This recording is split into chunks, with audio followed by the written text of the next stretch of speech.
Queridas irmãs e irmãos em Cristo, boa noite. Hoje nós vamos ter a nossa irmã Carla Júlia, que falará sobre muitas moradas na casa de meu pai. E à nossa esquerda, a nossa irmã Laurinete, que fará a prece de encerramento dos nossos trabalhos. E este irmão de vocês vai comentar um pouco sobre os caracteres da lei natural. Então, aqui são duas perguntinhas. Diz assim: que se deve entender por lei natural? A resposta é a lei de Deus.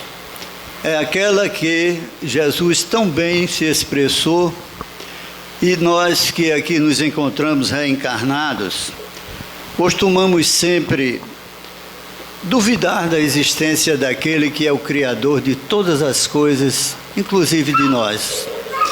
Então, muitas pessoas se autoanalisam e dizem: Deus não olha para mim. Mas Deus não pune nenhum de nós. Deus é amor, Deus é bondade, Deus é justiça. Quem é que nos pune? Somos nós. Dos seres inteligentes da criação, somos os humanos que temos a inteligência e que muitos ainda utilizam a sua inteligência para ferir o próximo, para roubar, para matar. Porque o livre-arbítrio faz parte da nossa vida. Todos vocês estão exercitando o livre-arbítrio de estar aqui nos escutando. Ninguém está obrigado. E nós temos que passar sempre que Deus continua sendo nosso Pai, Criador.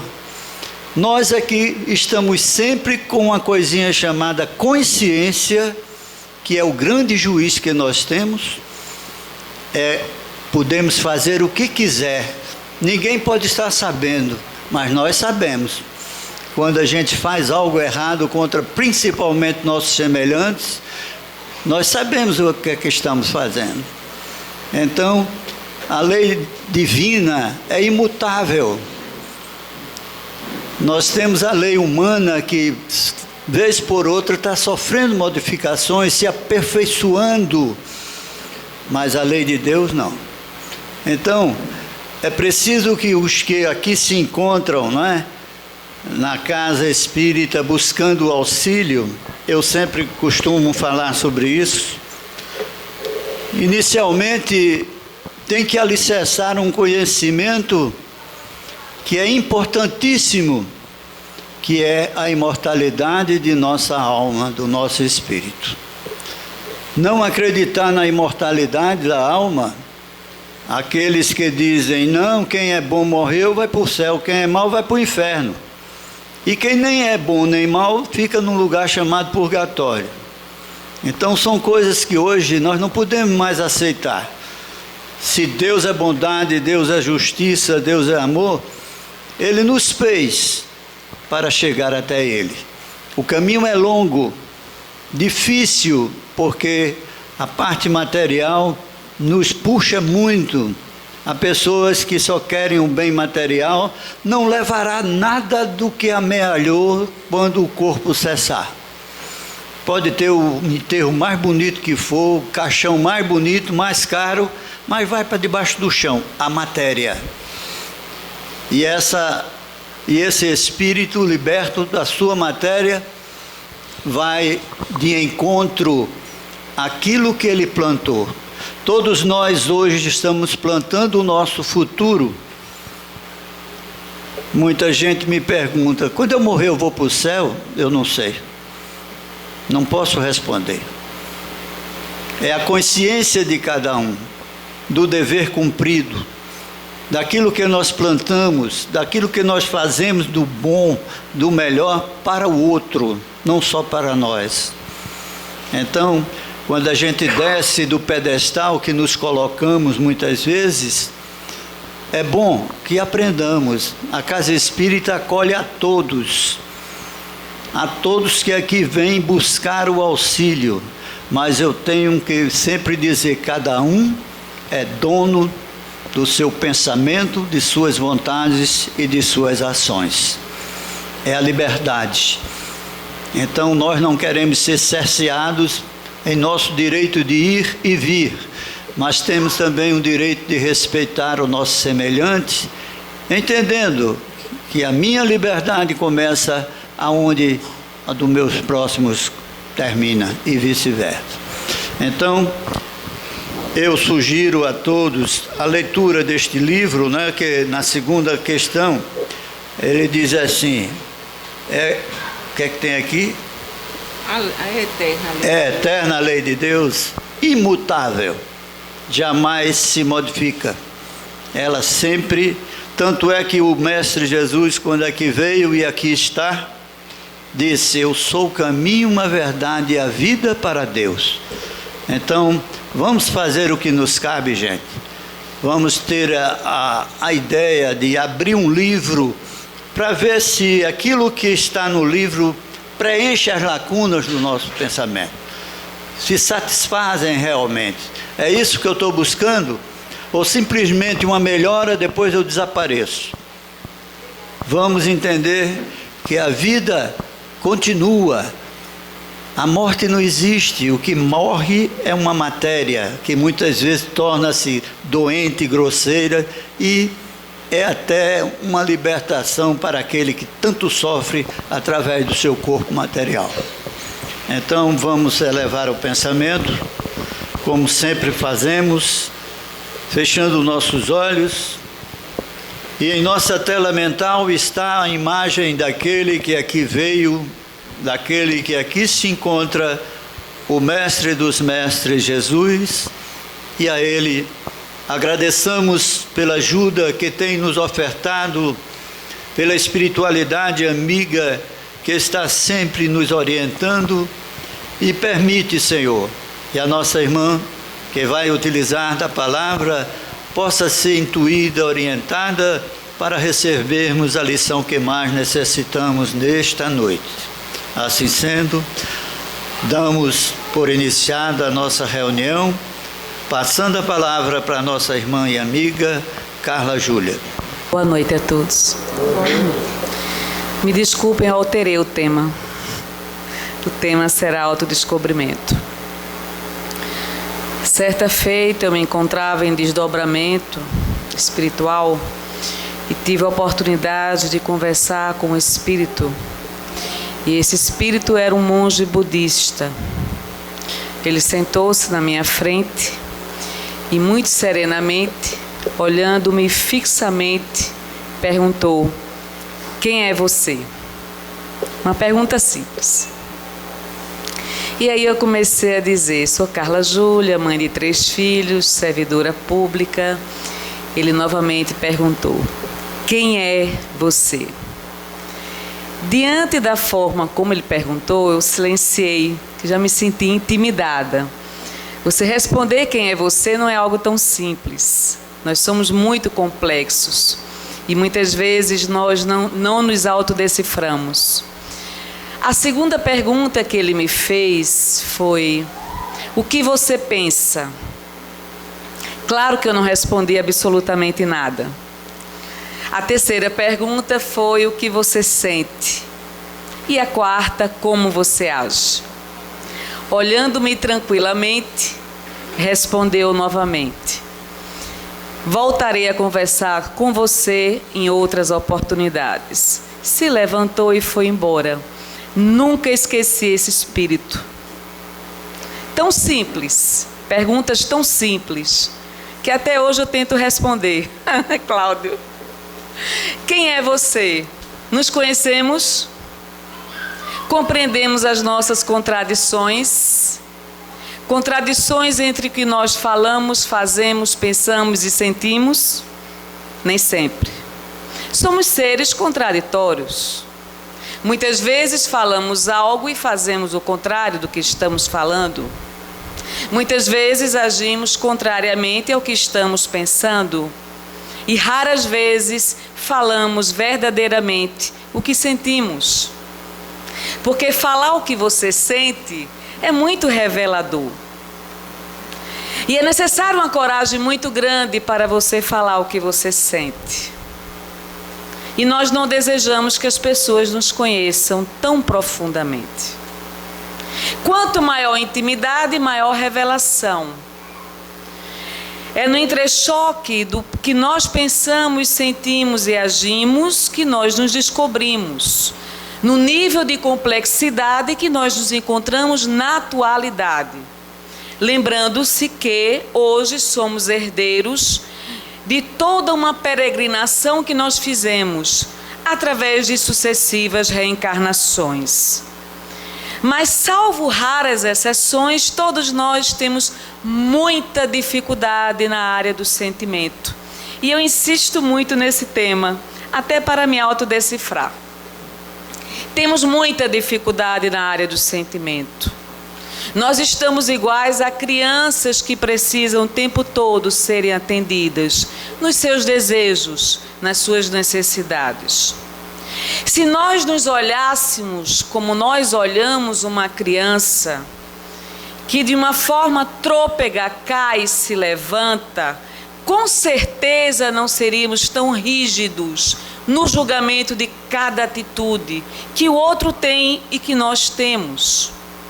Os adultos olham para as crianças com muita ternura, com uma capacidade muito grande de perdoar as falhas dessas crianças. Mas do ponto de vista espiritual, nós somos crianças.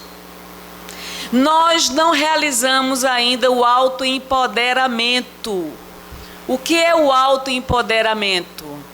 É você ter a nítida consciência e o poder de autogerenciamento. Você tem domínio próprio.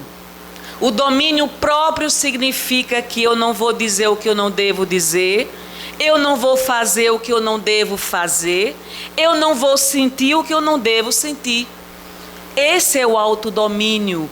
Eu administro, eu gerencio os meus pensamentos e os meus sentimentos. Nós estamos muito distantes dessa autodisciplina. Porque nessa autodisciplina você aprende aos poucos fazer a triagem que você precisa. Então o autodescobrimento normalmente se dá pela via da dor. É nas provas, nas vicissitudes, nas dores ocultas que nós nos descobrimos. É no entrechoque entre o que eu desejo, o que eu alcanço, o que eu necessito, o que me satisfaz, que muitas vezes nós encontramos também a própria dor. Por isso que nem tudo nos convém. Por isso que é necessário nós sabermos fazer essa triagem. Autodescobrimento. Somos um universo a ser decifrado. Um universo enigma. Um somatório de diversas e diversas reencarnações que lhe leva hoje a esse nível de complexidade que você é. Por isso que é muito difícil nós decifrarmos o outro, a outra pessoa. Porque nós não nos autodeciframos. Nós temos atitudes incoerentes. Embora nossas crenças normalmente venham a direcionar a nossa atitude comportamental. Vejam, não é a emoção que gera o pensamento, é o pensamento que gera a emoção. Se eu agora me lembrar de um fato alegre, esse momento feliz que eu vivenciei vai gerar em mim um estado de alegria. Vai gerar em mim um estado de bem-estar. E essa emoção decorrente do pensamento fará com que eu me sinta muito bem. Mas o contrário também ocorre. Se eu me lembrar de alguém que me magoou profundamente, a mágoa, o ressentimento, a tristeza, a frustração, a decepção, a angústia começará a me dominar se eu não tiver autodisciplina. Então é o pensamento que gera as emoções e não o contrário. Por isso que é uma arte você administrar o seu pensamento. É no pensamento que estamos vivenciando o inferno consciencial ou o céu consciencial. É no pensamento que eu consigo alcançar a minha quietude mental. É no pensamento que eu consigo dissipar um excesso de outros pensamentos que muitas vezes me dominam a casa mental. Você não encontrará a paz interior com excessos de pensamentos. Você não encontrará a sua conexão íntima com a divindade, com o ser criador, se você está dominado mentalmente por excessos de pensamentos. Ora eu penso com amor, ora eu penso com raiva. E a minha oscilação emocional faz com que eu seja oscilante no comportamento nas relações interpessoais. Se eu sou um ser humano oscilante emocionalmente, as minhas relações serão instáveis. Não haverá nenhum indício de confiabilidade e confiança. Porque eu estou na oscilação emocional e mental. Vejam que desafio nós temos de eliminar nossas oscilações mentais e emocionais. Ora eu sou carinhosa, ora eu agrido. Ora eu trato bem, ora eu maltrato a outra pessoa. E diga-se de passagem, nós somos muito expertos em maltratarmos-nos uns aos outros. Existem N formas de nós nos maltratarmos, inclusive pela indiferença. Inclusive, tanto faz você na minha vida. Tanto faz se eu gosto de você ou não. Tanto faz se você gosta de mim ou não. Você não tem importância nenhuma para mim. Vejam, nós que nos dizemos cristãos, nós temos o maior desafio, é o aprendizado do amor. E não é fácil vivenciar o amor. Porque o amor é absoluta abnegação e renúncia. O amor é a doação do que há mais de sagrado dentro de você. Pela outra e pelas outras pessoas. No amor incondicional não há o condicionamento do se. Se você me ama, eu te amo. Se você me admira, eu te admiro. Se você me tratar bem, eu trato bem você. Não há o se. Porque o amor é abundância. E nessa abundância não há limites. Não há mesquinharia. Não há o cálculo matemático se o outro, a outra pessoa merece ou não o meu amor. Mas para que nós descubramos o sentido da nossa vida, nós iremos trilhar uma trajetória árdua. Nós identificaremos inclusive até a nossa capacidade ou incapacidade de amar. Nas relações uns com os outros. É quando na minha mesquinharia eu não consigo sequer fazer um carinho a outra pessoa. É quando na minha mediocridade emocional eu não consigo sequer olhar com generosidade para as demais pessoas. É quando eu julgo, culpabilizo, condeno, critico as pessoas que convivem comigo. Então eu estou muito mais afeita para maltratar do que para cuidar. Porque para cuidar eu tenho que ter uma generosidade inata dentro de mim. Se quem ama cuida, significa que a forma como você age ou reage comigo independe da forma como eu ajo e reajo com você. É simples. Eu não estou condicionada à sua atitude para que eu venha ter uma atitude semelhante à sua. Eu tenho uma autonomia uma convicção plena de que você merece o meu amor, independentemente de você merecer ou não. Independentemente de você agir ou reagir. Por que nós reagimos? Nós reagimos por um mecanismo de defesa. Nós reagimos quando nos sentimos ameaçados na nossa estabilidade emocional. Estamos condicionados a bateu, levou. Ação, reação. Estamos muito mais para reagir do que para agir. Desaprender este aprendizado não é fácil, porque nós passaremos por provas. Muitas provas, quantas vezes forem necessárias. Seremos insultados, escandalizados, julgados, criticados, marginalizados, escanteados, humilhados, para identificar em nós a nossa capacidade de agir ou reagir. Então, para nos tornarmos verdadeiramente autônomos no autogerenciamento das nossas emoções, iremos cair inúmeras vezes. Por isso que o Cristo dizia: Pai, perdoa-lhes, eles não sabem o que fazem, na sua crucificação. Perdoai essas crianças emocionalmente falando, elas não sabem o significado do amor. Enquanto eu não descobrir o significado do amor, seria o falso profeta falando do amor que eu não sinto. Haverá incoerência entre discurso e prática o tempo todo. Quando você ama, você não sente prazer em maltratar.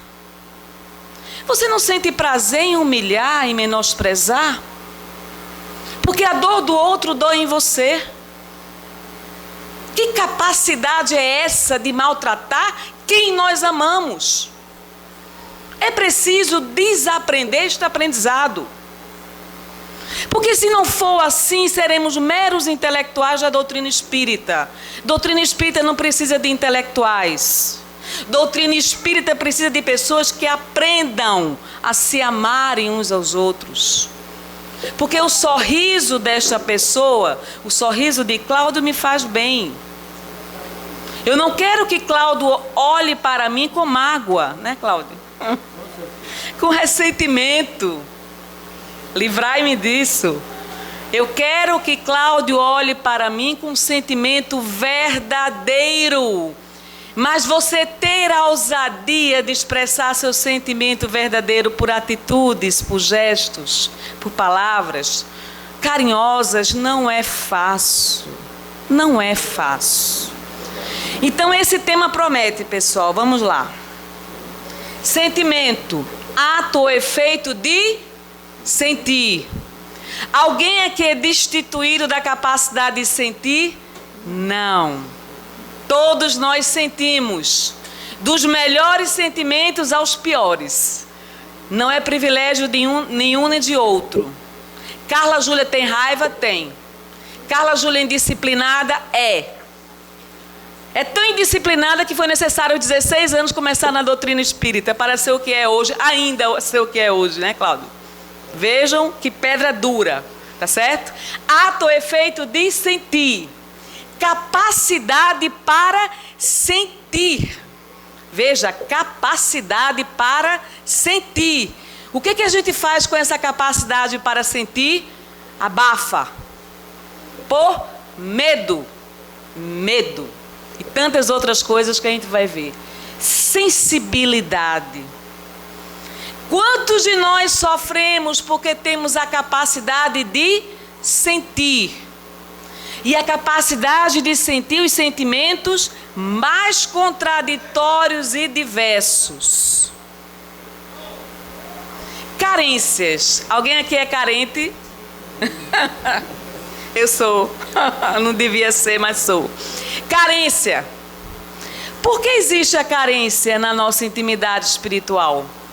Porque somos incompletos. Somos finitos. Passamos por muitas experiências desastrosas na área do sentimento. E não existe milagre. Não existe mudança abrupta.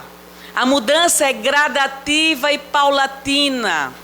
Passamos por inúmeros insucessos e fracassos na área do sentimento.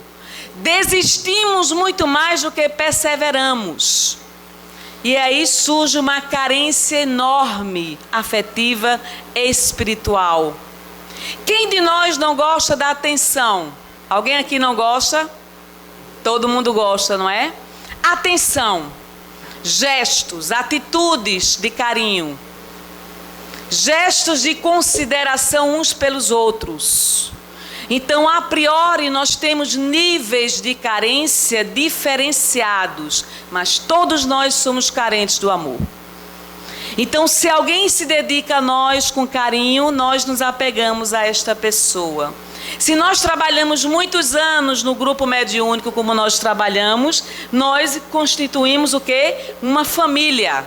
É a nossa família, nossa parentela espiritual. É um enorme prazer estarmos aqui junto com vocês. Então, nós começamos a descobrir que sozinhos, isolados, não somos felizes. Se a solidão ela é necessária, ela não é necessária o tempo todo. Momentos de solidão são necessários, mas nós somos criados para convivermos uns com os outros, em sociedade. Lei de sociedade e lei do progresso, livro dos espíritos. Nós somos seres sociáveis. É na relação uns com os outros que nós nos completamos. Experimentem passar o Natal em completa solidão. Alguém passou aqui? Um Natal em completa solidão? Com certeza não irão gostar desse Natal. No mínimo irão querer dormir antes da ceia do Natal.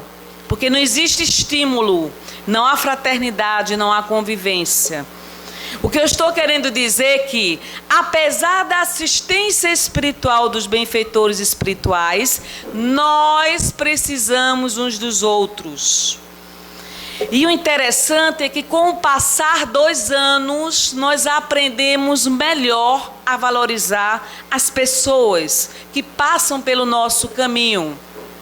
As pessoas nunca serão número. As pessoas nunca serão pessoas que nós ignoramos. Elas, relativamente, têm um papel na nossa vida. Uns mais intensos e outros menos intensos. Mas todas as pessoas que nós convivemos são importantes. E por que é que nós não demonstramos a importância dessas pessoas? Por que é que nós não temos palavras de carinho para essas pessoas? Por que é que nós excluímos essas pessoas com tanta facilidade? Como se elas não tivessem nenhuma importância. Mesmo aquelas que nos frustram, que nos decepcionam, que geram dor emocional na nossa vida. Então, esse nível de carência, nós todos em níveis variados temos, mas nós precisamos trabalhar a nossa carência. Porque a carência emocional nos torna dependentes emocionalmente do outro. E a dependência emocional não é desejável. Quanto maior dependência emocional eu tenho em relação a essas pessoas, maior o meu sofrimento, maior a minha cobrança, maior a minha necessidade de que elas venham a suprir em mim aquilo que eu não tenho. Superar a carência emocional é fundamental, porque em nome do amor posso me tornar um tirano emocionalmente. Em nome do amor eu posso subjugar o outro. Em nome do amor eu posso aprisionar o outro, ou desejar aprisionar o outro. Em nome do amor eu posso me tornar um criminoso, porque eu quero que a outra pessoa seja exatamente aquilo que ela não é. Eu não aceito essa pessoa como ela é. Eu quero transformá-la. Eu quero ter a posse sobre ela, o domínio sobre ela. E aí entram os sentimentos egoístas que nos fazem, muitas vezes, maltratar profundamente aquela que nós dizemos que nós amamos. Cuidado com essa capacidade. Cuidado. Se nós não desejamos terminar os nossos dias em profunda solidão, que nós aprendamos a valorizar as pessoas com as quais nós convivemos. Nessa prisão emocional, nós estabelecemos um processo obsessivo, uma mente completamente impregnada por outra mente, que não suporta a possibilidade de deixar essa pessoa caminhar com as próprias pernas. Se existe obsessão de espírito para encarnado, há obsessão de encarnado para encarnado. E nessas obsessões são motivadas pela paixão. A paixão nos domina em detrimento da própria razão. E aqui nós colocamos alguns itens que falam sobre o significado da prisão emocional. O primeiro item, solidão. Na solidão, eu me torno prisioneira do meu próprio sofrimento. Eu não sei lidar com a solidão.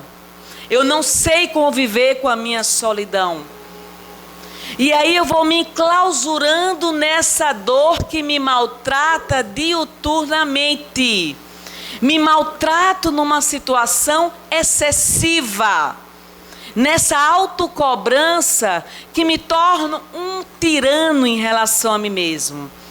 Nesse sentimento de solidão, muitas vezes nos tornamos deprimidos, depressivos, fortes candidatos ao suicídio. Nós encontramos hoje milhares de pessoas que sofrem a solidão. Cuidado para nós não enveredarmos no processo de substituição das relações interpessoais pelas relações virtuais. Na relação virtual, eu não me revelo como sou, não me mostro como sou e simplesmente vou amealhando, vou angariando a admiração de outras pessoas que eu desejo ter. Nunca uma relação virtual substituirá uma relação pessoal. Se eu perco a capacidade de dialogar, de sentir o prazer da presença da outra pessoa, de me sentar à mesa e fazer as refeições, isso é um forte indício que eu estou em profunda solidão existencial. As relações virtuais deveriam ser utilizadas a nosso benefício, nunca contra a nossa evolução emocional. Nunca uma relação virtual será suficiente para preencher em nós a nossa necessidade de nos sentirmos amados. Então nós temos uma comunidade de amigos virtuais. Dessa comunidade de amigos virtuais, quem verdadeiramente são nossos amigos? Tem 5.000 pessoas adicionadas. Das 5.000, quem são nossos verdadeiros amigos? Quem são essas pessoas que nos irão sentir alegria com a nossa felicidade? Quem são essas pessoas que serão fiéis à nossa amizade? Serão verdadeiras nessa amizade? Nos chamarão a atenção quando nós merecermos, mas serão sinceras nessa mesma amizade que nos dedicam. Como é que eu posso mencionar que alguém que eu estou adicionando hoje é um amigo meu? Então eu não entendo o significado de uma amizade. Estou adicionando agora a Cláudio Selva. Não conheço ele. E agora chamo Cláudio Selva de amigo, hein, Cláudio? Não conheço o Cláudio Selva. Cláudio Selva não conhece Carla Júlia. Nunca seremos amigos agora. Poderemos até construir uma amizade. Mas para construir a amizade terá que haver o quê? A presença. E a presença dá trabalho. Você se tornar presente numa amizade não é fácil. Requer muita dedicação, não é verdade? Vamos lá. Ciúme. Ciúme é uma doença da nossa alma. As pessoas altamente ciumentas são muito possessivas, dominadoras, controladoras. O ciúme inferniza o ciumento e o alvo do ciúme. Se não fosse suficiente o ciumento se auto-infernizar, ele também inferniza o companheiro ou a companheira. Tá certo? Então, se é uma doença da alma, nós temos que trabalhar essa doença. Vamos partir do princípio de que ninguém é posse de ninguém. Quer dar o exemplo, o testemunho do seu amor? Deixe que a outra pessoa caminhe com as próprias pernas. Não queira dominá-la. Não queira controlar o pensamento do outro, os sentimentos da outra pessoa. Você jamais terá o outro como posse sua. As pessoas estão para compartilhar, não para se tornarem posse de outras pessoas. Mas isso é o resultado da nossa pouca capacidade de gerenciamento das próprias emoções. Eu tenho que dominar essa pessoa, eu tenho que enclausulá-la. Essa pessoa tem que ser propriedade minha. Ninguém é propriedade de absolutamente ninguém. Nós não sabemos quando o nosso pai irá desencarnar, quando a nossa mãe voltará para o mundo espiritual, quando o nosso filho voltará. Nós não sabemos se amanhã estaremos junto de nossa mãe, do nosso companheiro, dos nossos amigos. Amanhã eu posso não estar mais aqui, vocês serão convidados a irem para o meu velório. E por favor rezem, e tenham compaixão de Carla Júlia, que retornará para o mundo espiritual. É verdade. E ficará um sentimento de saudade. Eu poderia ter dito aquilo, não disse. Eu poderia ter feito aquilo, não fiz. Eu poderia ter abraçado, não abracei. Eu poderia ter me dedicado, não me dediquei. E esse sentimento de saudade nos mostra exatamente o quanto nossa vida é extremamente transitória. E o segredo da vida está: aproveite o momento agora com a outra pessoa. Independentemente dessa pessoa ser seu amor verdadeiro ou ser seu amigo, que também é uma forma de amor verdadeiro, seu primo, seu irmão, sua mãe, seu pai. São pessoas que Deus nos presenteia. Pessoas que são presentes de Deus na sua vida. Cuide dessas pessoas enquanto é tempo. É muito ruim o sentimento do remorso. Por que eu não me dediquei a essa pessoa enquanto era tempo? Por que eu não fiz por ela o que eu poderia ter feito? Vejam, no ciúme nós temos que realizar o trabalho do desprendimento, do desapego. Você não é propriedade minha, eu não sou propriedade sua. Eu posso te amar mesmo à distância. Você não tem que estar presente materialmente junto a mim todos os dias. Te amo à distância, como amo outras pessoas. Nós fomos destinados ao amor. Uma outra forma de prisão emocional que nós já falamos é a dependência, é claro. Se eu sou uma pessoa ciumenta, controladora, insegura, possessiva, sou altamente dependente emocionalmente. Torno-me dependente emocionalmente facilmente, como um drogado torna-se drogado facilmente. Sou dependente, eu tenho o vício da outra pessoa na minha vida. Eu não consigo me desprender, me desimpregnar, me desapegar. A dependência nos maltrata muito. Por que eu não me considero uma pessoa que posso caminhar sem a outra, mesmo que a outra esteja no meu coração?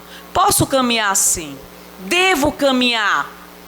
Quer dizer que, se o meu namorado, no caso de uma pessoa solteira, acabar o namoro, eu vou acabar com a minha vida? De hipótese alguma. Nós encontramos inúmeros exemplos de pessoas que acabam com a própria vida, porque a outra desistiu do próprio relacionamento. Escassa autoestima. O que é que nos leva a ter uma autoestima baixa? Por que temos essa autoestima baixa? Por que não nos julgamos merecedores do sentimento alheio? Porque achamos que nossa aparência está sempre aquém do que deveria. Porque nos consideramos menos inteligentes do que outras pessoas. Porque sempre colocamos em dúvida o sentimento do amor do outro. Baixa autoestima. Você não tem autoestima baixa porque você quer. Você tem autoestima baixa porque N variáveis interferiram nesse resultado do adulto incompleto, mal resolvido que é você na atualidade. Quantos de nós aprendemos muitas vezes da forma mais dura e excludente? Não, a menina mais bela da sala é quem merece o amor de fulano. Você não merece, você não é bonita. Você não tem um corpo perfeito. O amor entre duas pessoas vai muito além da aparência.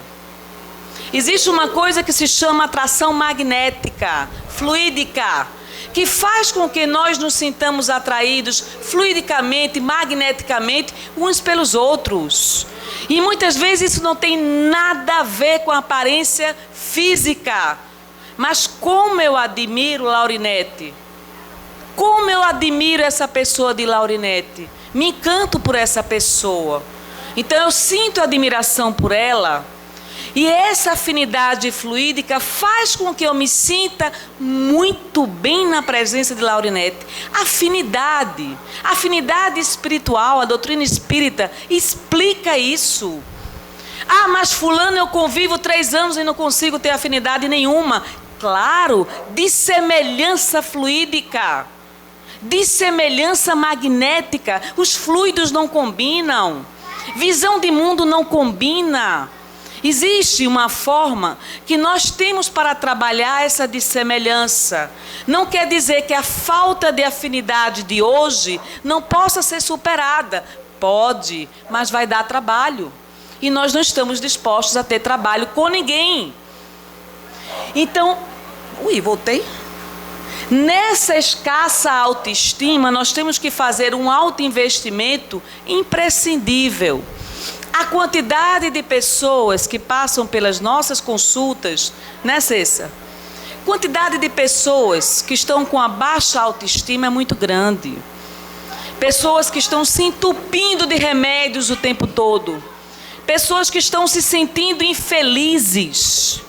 Pessoas que estão acabando com as suas próprias vidas. E chegam no trabalho da casa espírita pedindo, pelo amor de Deus, que sejam ouvidas. Que alguém as compreenda. Que haja um minuto de silêncio para serem escutadas. Quantos de nós não somos escutados no dia a dia? Mas eu preciso de alguém que nesse momento me escute. Eu preciso de alguém que nesse momento me compreenda. Eu preciso de alguém que nesse momento silencie, não me julgue. Porque eu preciso desabafar a dor que está me aprisionando, que está me maltratando. Se isso não acontecer na casa espírita, vai acontecer aonde? Então não é qualquer pessoa que pode ser médium de consulta, concordam? Não estamos aqui dizendo que os médiuns de consulta são melhores, não. O médium de consulta tem que ter uma habilidade de silenciar para o outro falar. O médium de consulta tem que ter a habilidade de interpenetrar além do que o outro está dizendo. O médium de consulta tem que entrar em contato, em conúbio espiritual para saber qual é o tratamento que a outra pessoa precisa. E se ele não for adestrado mediunicamente, ele se colocará na frente do próprio espírito. Então nós estamos lidando com pessoas, não são máquinas. Quem disse que é fácil lidar com pessoas? O dever de um cristão é elevar a autoestima de outro cristão, ou que não seja cristão. Mas nós maltratamos, nós enterramos os talentos alheios, muito facilmente. Complexo de inferioridade. Nesse complexo de inferioridade eu me autossaboto. Autossabotagem. Eu tenho estudado muito isso ultimamente. O que é autossabotagem? É você fechar uma oportunidade que você poderia ter. É você não se permitir progredir espiritualmente. Eu estou bloqueada, continuarei bloqueada. Não me permito me desbloquear. Não me permito progredir. Não me permito ir adiante. Autossabotagem. Na autossabotagem nós desistimos, porque é fácil desistir e não é fácil conquistar. Na conquista você vai ter que ter um trabalho árduo. Se eu sou uma pessoa oscilante emocionalmente, eu não conquistarei absolutamente nada. Para se conquistar alguma coisa, eu tenho que ter perseverança e determinação. Eu quero a amizade de Carla Patrícia, né, Carla? Quero me tornar amiga dela, serei perseverante. Não invadirei a intimidade dela, mas serei amiga dela. E ela saberá que eu serei amiga dela, pelas atitudes. Então, nós estamos mais próximos da desistência do que da perseverança. E tudo que nos é inovador de mudança nos gera instabilidade emocional. Na instabilidade emocional não tenho segurança nenhuma. E na insegurança eu recuo, quando poderia ir mais adiante. Falamos de insegurança, não foi? Fantasias, cuidado com as nossas fantasias. Muitos de nós temos fantasias. Se não tivermos cuidado, as fantasias irão nos dominar completamente. Cuidado, em nome da carência, para você não ver aquilo que não existe. Muitas vezes, em nome da carência, estamos vendo aquilo que não existe. Nas nossas fantasias existe o superego. No superego há o dimensionamento de uma potencialidade, de uma condição evolutiva que nós não temos. Nas nossas fantasias, fantasiamos aquilo que nós não vivenciamos. E aquilo que nós vivenciamos não nos atende. E aí optamos pelas nossas fantasias. Felicidade é uma regra matemática, segundo Mário Cortella. Felicidade é realidade menos expectativa. Fácil, simples. Felicidade, vou repetir. Entenderam o que a gente disse? Felicidade igual realidade menos expectativa. E aí vem uma contradição. Eu não tenho o direito de sonhar? Claro que tem. É no seu sonho que você se fortalece para atingir esse sonho. Mas um sonho viável. Um sonho inviável é melhor você não insistir. Então, se nós temos convicção dos nossos sonhos, nós iremos batalhar por esses sonhos. Mas nas nossas fantasias, nós substituímos a realidade por um mundo irreal. E no mundo irreal eu fantasio o que eu bem entender, o que eu quiser. Não, mas eu não quero essa esposa, ela não me agrada mais, e eu começo a fantasiar. Não, mas eu não quero esse filho, ele não tem a inteligência que eu gostaria de ter. Começa a fantasiar com outro filho. Não, mas eu não quero esse emprego, começa a fantasiar com outro emprego. E aí começamos a viver num patamar de fantasias que mais cedo ou mais tarde gerará muita dor. Todos nós estamos destinados a progredir, mas o progresso se dá por ações palpáveis, ações concretas. Intenção desassociada da ação não nos levará a canto nenhum. Atrações proibidas estão dentro das fantasias. E nessas atrações proibidas eu me permito a fantasiar aquilo que eu não devo fantasiar. Nas nossas depressões nós começamos a desenvolver uma angústia muito grande. Excesso do passado é sinônimo de depressão. Excesso do presente é sinônimo de angústia. Excesso do futuro é sinônimo de ansiedade. Retirando os excessos, nos restará as experiências vivenciadas e a vida atual, a realidade atual. Nós somos nocauteados por excessos de pensamentos, excessos de informações que não necessariamente transformam a nossa vida qualitativamente. Eu não preciso de tantas informações. Eu preciso de informações que me ampliem mentalmente, que se traduzam em conhecimentos que oportunizem a melhoria da minha própria vida. Mais importante do que sermos inteligentes é sermos sábios. Qual a diferença do inteligente para o sábio? O inteligente acumula informação, o sábio aplica a informação que adquiriu. Para que tanta informação? Existe uma síndrome chamada síndrome do pensamento acelerado.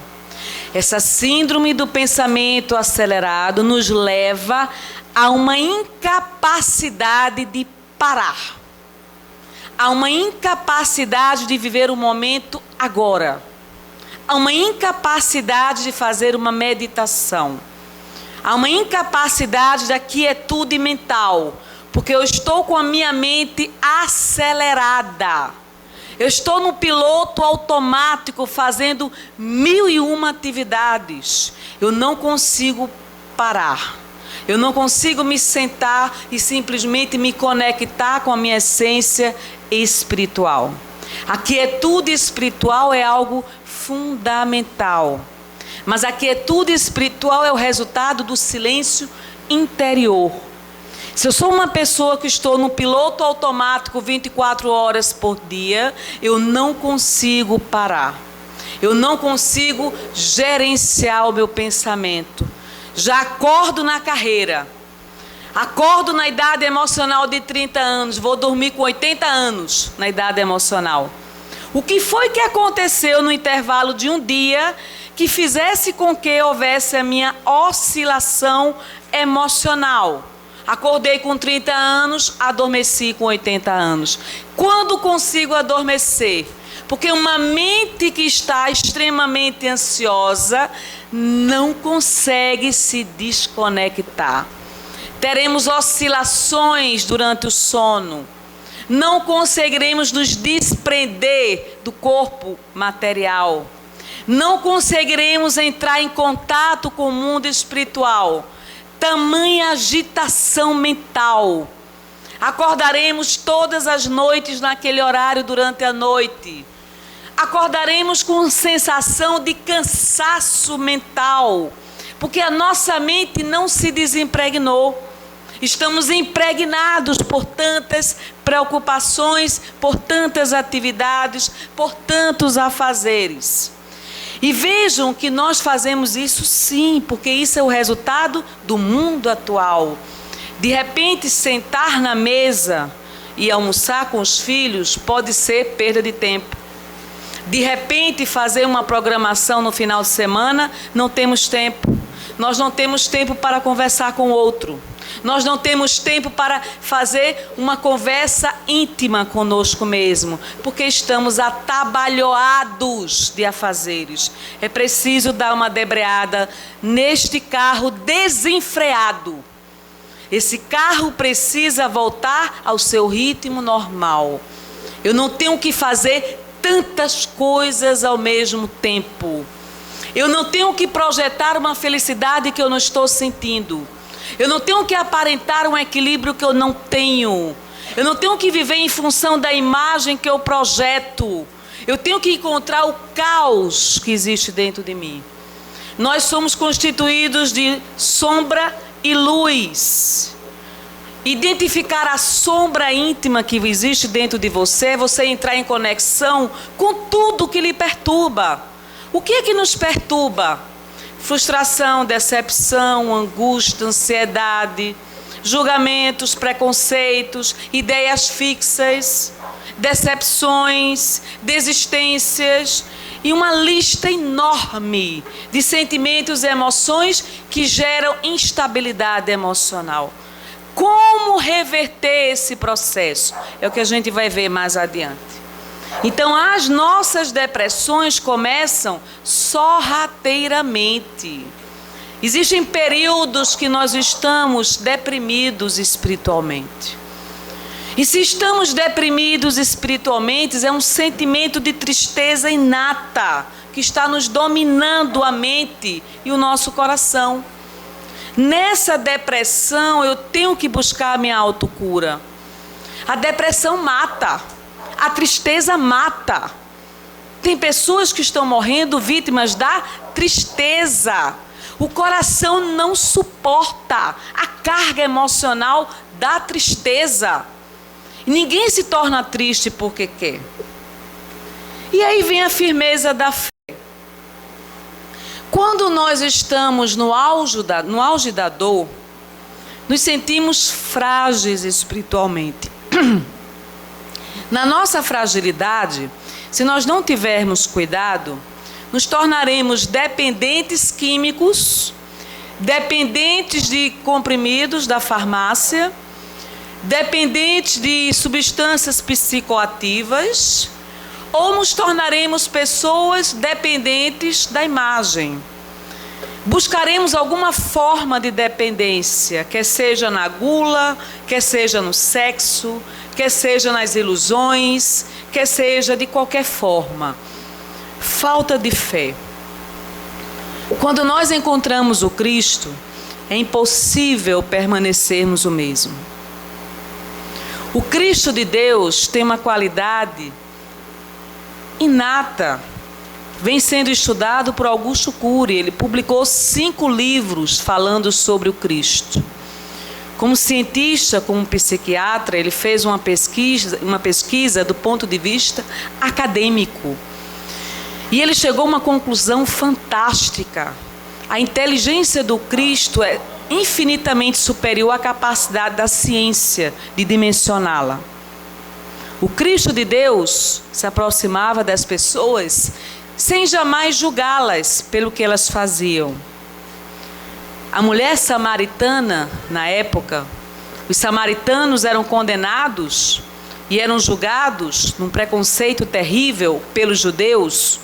Os judeus se colocavam na supremacia em relação aos samaritanos, e ela já havia se casado 4 vezes naquela época. Isso era um escândalo para a época. E quando ela se encontrava pegando a água, o Cristo a convidou a beber de uma água que jamais ela voltaria a sentir sede.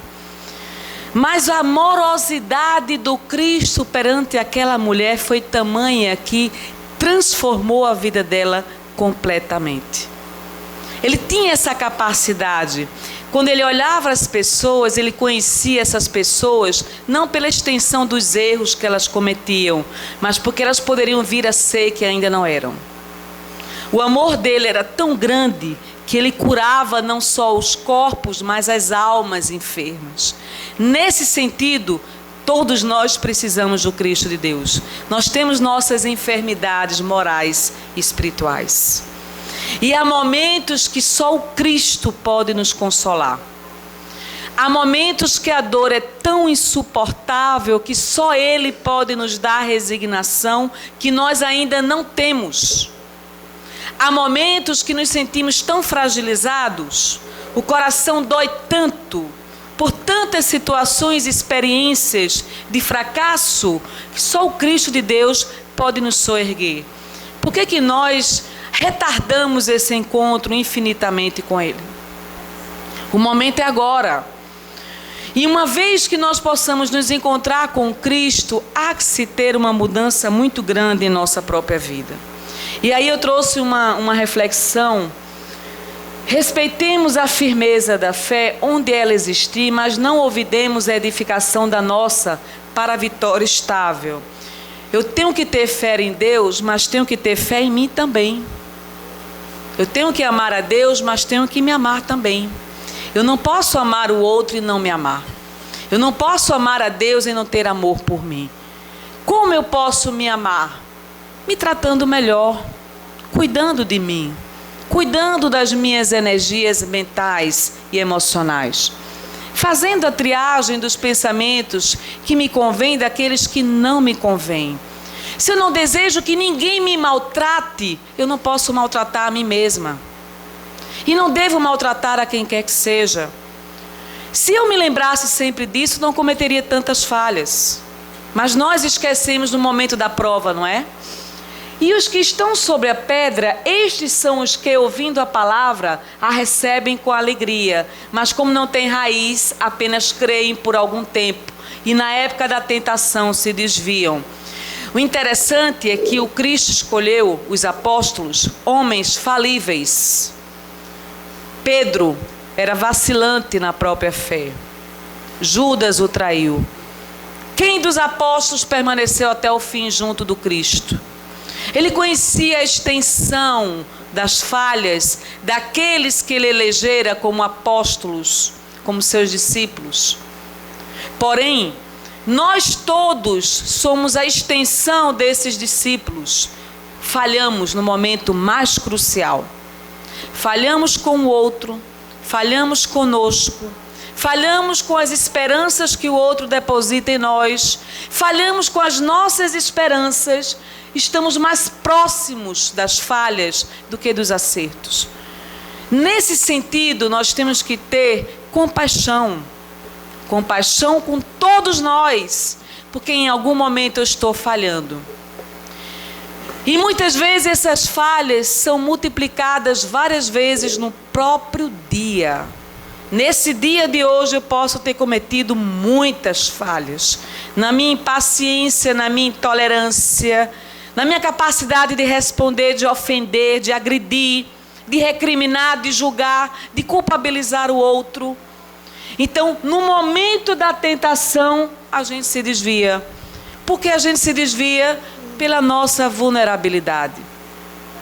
E aí volta novamente a frase do Cristo: Pai, perdoa-lhes, eles não sabem o que fazem. Energia mental, 8 horas. Chegou na metade da palestra, viu, pessoal? Na próxima a gente continua. Nossa energia mental é ouro, vale ouro. Nossa energia mental fará com que nós nos transformemos. Uma ação de generosidade faz um enorme bem para todos nós. Muito mais para aquele que ajuda do que para aquele que é ajudado. Quando nós estendemos a mão, ganhamos o nosso dia. Isso não é falsidade, não é hipocrisia. É atitude cristã. Tenhamos a coragem de dizer: Mestre Jesus, sou tão imperfeita, mas eu preciso de ti. Preciso do outro. Preciso de todos. Sozinha enfrentarei a solidão insuportável. Eu preciso das pessoas. Eu preciso das pessoas, mesmo aquelas que me magoam, mesmo aquelas que me decepcionam. Nós precisamos uns dos outros. Muita paz. A voz acabou. Então, obrigada. Bom, minhas irmãs e meus irmãos em Cristo, após o banquete, resta-nos tão somente, novamente, elevar o pensamento ao alto, agradecendo por tudo que acabamos de receber. Laurinete, faça a prece final do nosso trabalho. Fechemos nossos olhos e vamos refletir em tudo que foi falado na noite de hoje, pedindo a Jesus, pedindo a Deus, o Pai Criador, que nos oriente, principalmente ao nosso anjo da guarda, aquele amigo de sempre que nos acompanha todos os dias e todas as horas. Que nós tenhamos a capacidade de orar e de pedir sempre o aconselhamento desse amigo, para que nós tenhamos a capacidade de ter olhos de ver e ouvidos de escutar, para que nós, quando voltarmos ao mundo espiritual, voltemos melhor do que quando aqui chegamos. E, na verdade, meus irmãos, vamos pedir pelo Brasil, pelo mundo, por tudo, para que esse ano que está se iniciando, ele tenha em nós, em nossos corações, o amor contido, para que ele possa se espalhar entre nós. Como falou bem a nossa irmã sobre a lei de sociedade, que nós, quando orarmos, não devemos pedir não só por nós e pelas nossas famílias, mas fazer aquele pedido geral, não só pelos nossos vizinhos, mas pela pátria e pelo mundo, porque, na verdade, todos nós precisamos fazer como se fôssemos um elo, uma corrente, darmos as mãos em nome de Deus, pedindo a Ele que nos abençoe, nos oriente, hoje, agora e sempre. Assim seja. Assim seja. Com esta rogativa, pedimos a permissão do Mestre Jesus para encerrar a primeira parte dos trabalhos desta noite, desejando a todos, encarnados e desencarnados, progressos espirituais. E assim seja.